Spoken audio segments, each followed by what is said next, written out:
Ladies and gentlemen and members of the media, and welcome to the Trinidad and Tobago Police Service weekly media briefing for Wednesday, 6th November 2019. I'm Superintendent Mystar, Public Information Officer of the TTPS, and I'm here with the Commissioner of Police, Mr. Gary Griffith, and also to my extreme left, the head of the Financial Intelligence Bureau, Superintendent Wendell Lucas. We have a number of issues to deal with today, but first, we want to deal with the Trinidad and Tobago Police Service See Something, Say Something App, which is a technology deployed by the Trinidad and Tobago Police Service to partner with citizens of Trinidad and Tobago to help eradicate crime in our communities. To give you more and further information on the Trinidad and Tobago Police Service app, I now invite the Commissioner of Police. Thank you, Mr. Mystar. Members of the media, good morning to you. I know on most occasions when there are matters that may be deemed newsworthy, it may be deemed that controversial issues may take precedence. And there may be a few controversial issues that I would be discussing later on. I do hope that the first topic that I would be discussing, dealing with the TTPS app, takes precedence as well, because this is something that is very important, and it should be seen as something very positive, very productive, that can assist the law-abiding citizens of this country. The concept of the app, you will see on the jerseys here, is if you see something, say something. This is an avenue that is going to act as a catalyst towards bridging the gap and bringing a closer relationship between the public and the Trinidad and Tobago Police Service. And it goes both ways, whereby the Trinidad and Tobago Police Service will be able to pump information in real time to the public, and the public can also pump information to us in real time that we will require. The basics about the app, it is a platform that allows the public to communicate with the police in real time, as I stated. It does not require data for it to be used. The public can report crime. They can send pictures, they can send videos of crime, because we all have a part to play. For the Trinidad and Tobago Police Service to be successful, we need information, we need support, we need guidance, we need assistance, and we need the public to work hand in hand with us, because this adds to the value of the public. If it is you want the police to assist you, you have to assist us, and this provides a perfect avenue without you being concerned of fear of reprisal. There's also an SOS feature which allows the police to know your location, and this feature will be particularly good for persons experiencing domestic violence issues or an issue where it is you need immediate police response. And this now links with other avenues. So it's a jigsaw puzzle that we've been connecting. And this year we'll work hand in hand now with the Emergency Response Patrol, the 999 system, the GPS on the police emergency response patrols to have an immediate response. And this will cause, again, through the high visibility, a rapid response and a greater deterrent. Not that I'm IT challenged, but to continue, I will ask some of the experts to give further information pertaining to this TTPS app. Mr. Sergeant Ali, yes, please. Mr. Ali is the head of the Operations Center of the TTPS. Right? Mr. Commissioner, good morning. Thanks very much this morning. So the TTPS app is available on for Androids on the App Store and for iPhones on the iOS platform in Trinidad and Tobago only. So when you download the app, you will come up with this screen. This screen, you can enter information, but the key factor here is that you will see it make me anonymous. If you want to keep yourself anonymous, you keep yourself anonymous and just click save. Just enter OK. Oh, sorry. Right. So you press save, and this is the app. So you will see this face coming up on your phone. Now, on the left-hand corner of the screen, you will see have report a crime. When you click on report a crime, you would see a drop bar on top that indicating the type of crimes that you want to report. So we have gender-based, fraud, kidnapping, murder, rape and assault, ammunition, report a crime, SOS, and inquiries. In the inquiry, it's very important that when you click on inquiries, you have an interactive area that you could communicate with the police in real time, where you have a police officer who will actually be communicating with you and sharing information with you in real time. Now, the Commissioner mentioned the issue of the SOS. Just go back to the SOS bar. It's a red bar, a red icon that says SOS. You click on the SOS. Now, it's very important that you understand what it says here. Use only in case of emergency. So we are reinforcing this to the public. Use only in case of emergency, please. There's a preamble that it's an offense to abuse this TTPS app. Right? So send in an SOS. Now, if you're going to send an SOS, it means that we need to know who you are. So in order for us to know who you are, you have to fill in the data that is there. Your full name, a contact number, and an emergency contact number. The beautiful aspect of this app is that we can also inform your family member of your situation. So the police will get information as well as your family member. So you can also add emergency contacts, up to 4 emergency contacts at the same time. Automatically, when you send SOS, the police will get your contact information and call you directly and ask what is your situation. Your family members will also get an email coming to you that you are in a distress situation. So at that point in time, we have communications with you and we can send our response agencies directly to you.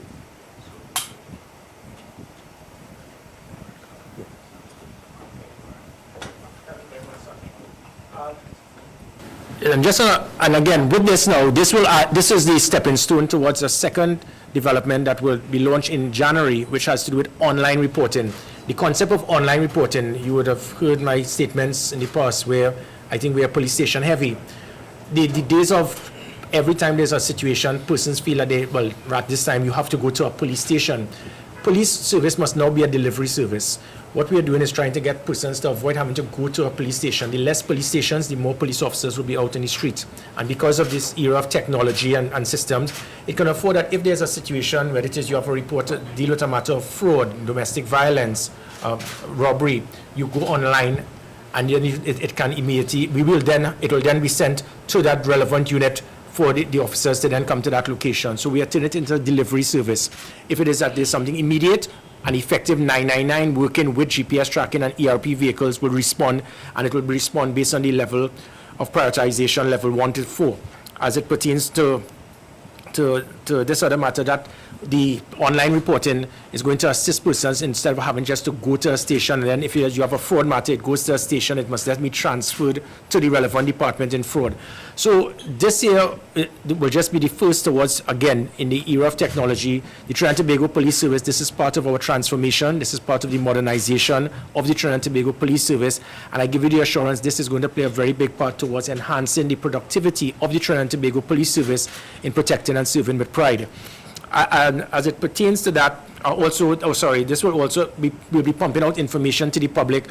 What we have noted is that, especially on social media, everyone wants to give information because at times they feel they want to contribute or someone just wants to be mischievous. And at times any information may not come from the media, but it will come from social media. And with this fake news, it will cause undue panic. So what we have with this, it will also pump information in real time to the public based on a situation of any natural or man-made disaster. So the things that you will see in social media, we can immediately pump information to you to advise the public of a situation, what is transpiring, what you should do, what you should not do. And then you'll be able to make a decision without undue panic and actually understand the serious nature of the incident or not. Going into a second minor point, it has to do with, and I'm trying to stay away from this as much as possible, the controversy, for want of better words, dealing with this, the concern that I have as the Commissioner of Police dealing with persons' easy access to bail. It has reached a point now in our country that anyone who wants to get 3 to 5 minutes of fame, all they have to do is just to do a report on Gary Griffith. It could be anyone. It could be a vagrant in the street who wants to say he finds Gary Griffith is good looking or not. He'll put that and it will be printed. And that is what is happening now. And now it has reached a point where persons are actually publishing and making releases that has nothing to do with their own organization. I have noticed, Winad, they have now jumped into the bacchanal. And what I find amazing, and it is her right to make her comment, but it is also my right to respond.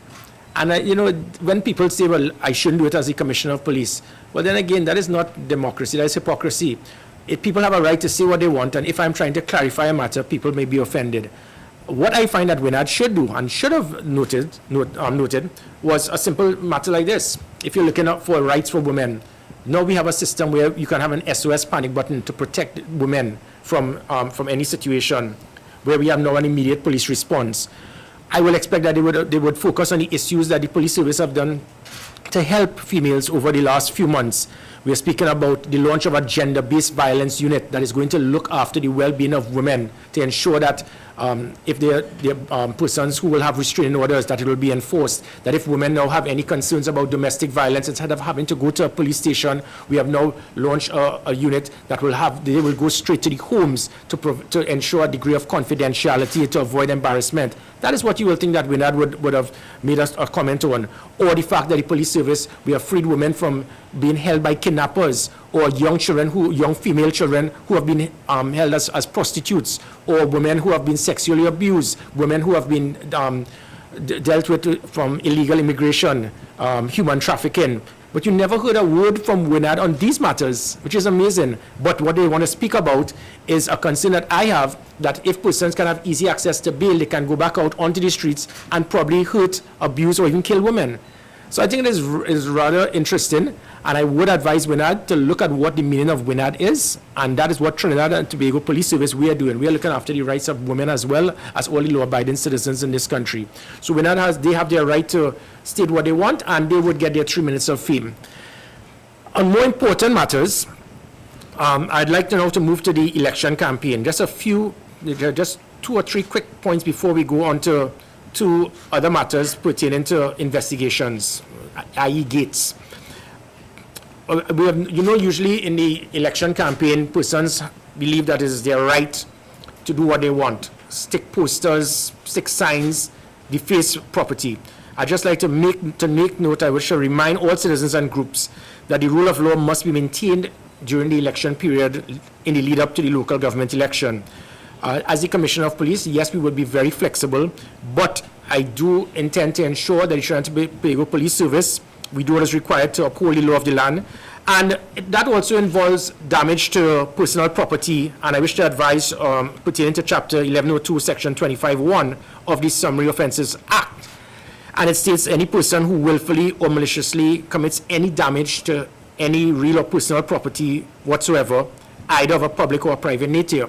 So I wish to advise the public pertaining to that, and also ask the public to take note of Chapter 1102, Section 45D of the Summary Offences Act, which states any person who, without leave of the owner or occupier, affixes any placard or notice upon any building, wall, pillar, post, or fence, or otherwise defaces same, and they can also be liable. Now, please do not see me as a grim reaper, but again, the rights, it is your right to do what you want, but it cannot abuse the rights of other persons in this country. So we have seen for far too long, after an election campaign, the country is in a mess because of persons just defacing private property, public property as well, and they're gone and the election is over, but the damage is still done. So I just ask all persons to please take cognizance to this, and I ask if it is that you can just be a little mature in when it is you're dealing with this.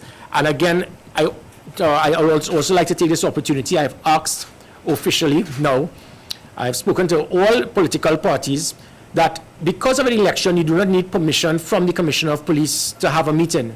But one will think that common sense and good judgment will prevail, that if you're having a meeting, I have asked all relevant political parties to please bring forward to me all information pertaining to your meetings.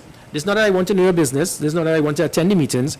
It is that as the Commissioner of Police, I will need to know what is required so that the Trinidad and Tobago Police Service could provide the relevant security measures to ensure the safety and security of you and your supporters at each meeting. And whether it is a cottage meeting, a walkabout, a major meeting, I would just like to know who are the persons that will be there, the possible numbers, the time, the date, the venue, so that I will be able to ensure proper safety and security for the citizens. I'm still waiting that from all political parties, and I would wish that they would make use of this so that I can assist them, because I intend for this to be a very safe election, free and fair and free from fear. As it pertains to that, we go into another interesting point as it pertains to social media. Within the last 24 hours, and again, it seems that my habit now is not a habit, but I have a job to do. It's not here to make friends. But we feel that our democratic right is to say what we want, do what we want. That is not true. Within the last 24 hours, I have received 2 reports, and the police we have now launched investigations, and the persons we will be having these individuals come to the police station, and we will be interviewing them. One involves an individual who just made a video basically alluding to the fact that he intends to bury a political leader in a grave, and he intends to deal with her. Now, we have to be very careful as to the comments that we make. I refer to Section 49 of the Summary Court Act, violent language and breach of the peace. Any person making use of any insulting, annoying, or violent language with intent to, or which might tend to provoke any other person to commit a breach of the peace, and any person who uses any obscene, indecent, or profane language to the annoyance of any resident or person in any street. And it goes on. And that is summary offenses. Yes, summary offenses, sorry. And with that, it means that that individual will be brought in for questioning. I am not going to condone in any form or fashion any individual or organization that may cause fear, undue panic, or make any threatening language or try to incite violence in any form or fashion during this election campaign. That individual will be brought in for questioning. Secondly, again on social media, someone just set up something and she stated that there's a source that stated that certain officials paid off medical officials big money to inject citizens with the swine flu. Now, this is tantamount to madness. That individual is also, we are going to find her, and we are also going to bring her in for questioning. This madness stops now. And persons will, again, they go after the Gary Griffith Road March. Nobody feels that you have a divine right to say what you want, do what you want, because that is your democratic right. This is not a banana republic. No one has the right to say and do what they want that can affect the rights and the safety and security of citizens. Definitely not on my watch. So I wish to please advise the persons, be very careful of the comments that you make, especially in relation to the laws that I just mentioned. The last 2 points, it has to do with 2 matters. The first has to do with the status of the investigation into government officials when they paid a visit at Camuto a few years ago. We have almost come to the end of that investigation, and as I stated, I intend to close all gates one by one. I have no intention for the Trinidad and Tobago Police Service to be seen that we are trying to cover up or that we are not doing our job. We would do our job. What I intend to again, very shortly, within the next week or 2, this matter would be closed. What I want to bring to the attention of the public, however, is that what has caused the delay, and I find it is very unfortunate.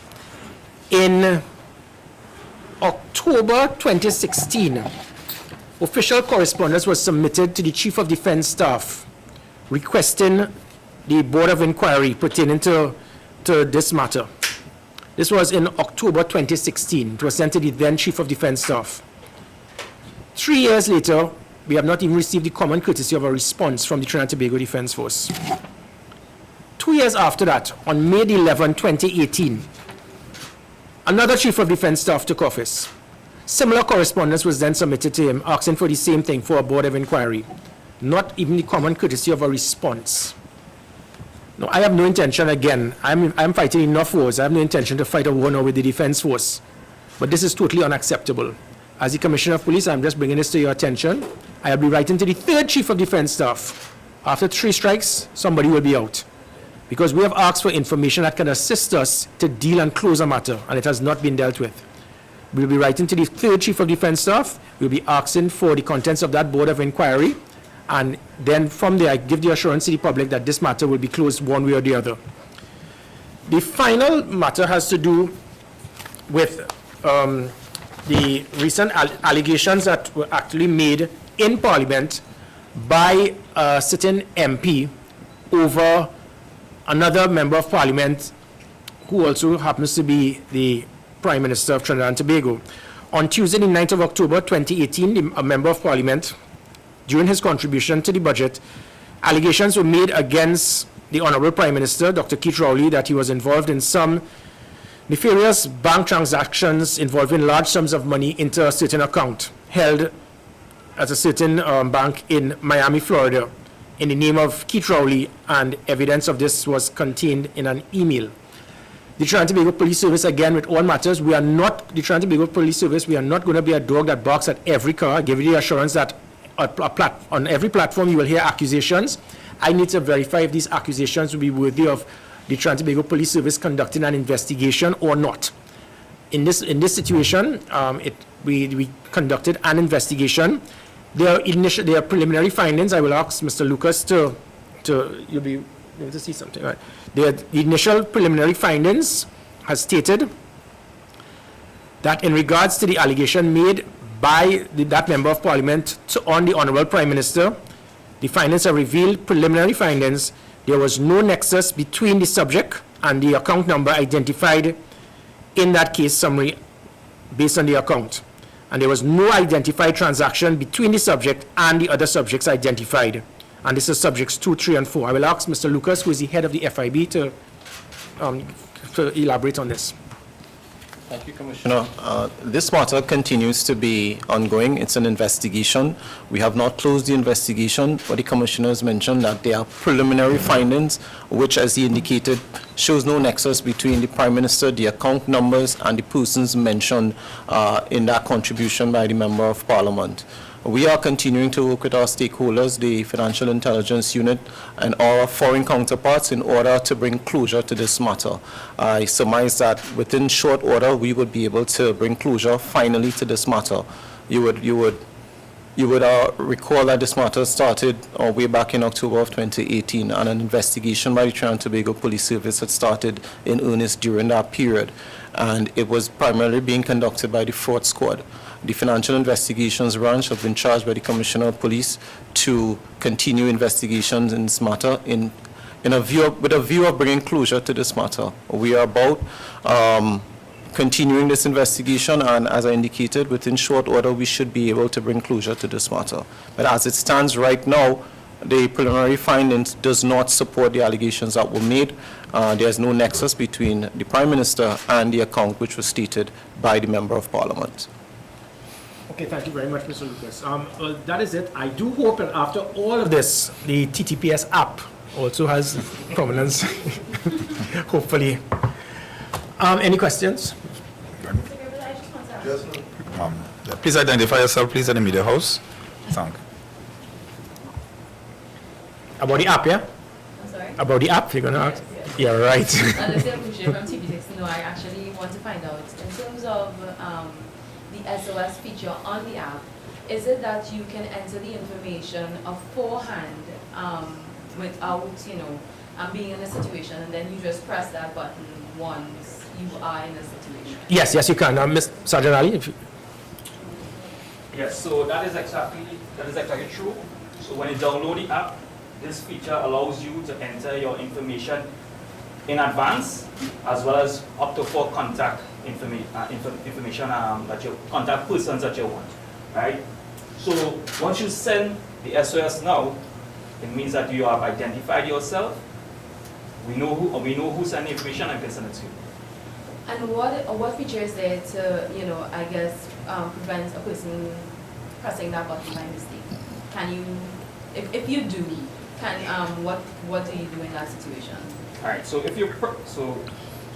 first thing I have to do is to put all the information before the app is. Right. However, when you download, you will see SOS. We don't automatically send information out to you. The SOS, when you click SOS, there is a feature on the SOS that gives specific requirements. One of the requirements is I need to get a call me now. I cannot be contacted, or can't come to the phone, or contact my emergency contacts. You are now telling me what to do. So when you say I cannot call now, it brings a red flag. So then now I have to send a response to you because you cannot call at the same time. So it is not that you just press. We have an interface that we can communicate with you also. And one more question, Commissioner Griffith. When did you ask or request the political parties to provide that information for you? I send unofficial correspondence to relevant individuals in each party, but so now I'm making an unofficial, making a public statement asking all political parties, regardless of which party it is, that please just, all I need is information to guide me, to assist, to ensure the safety and security of you and all the party members and supporters for all political parties. Okay, but how long ago did you send correspondence? This would have, I sent messages about 3 weeks ago.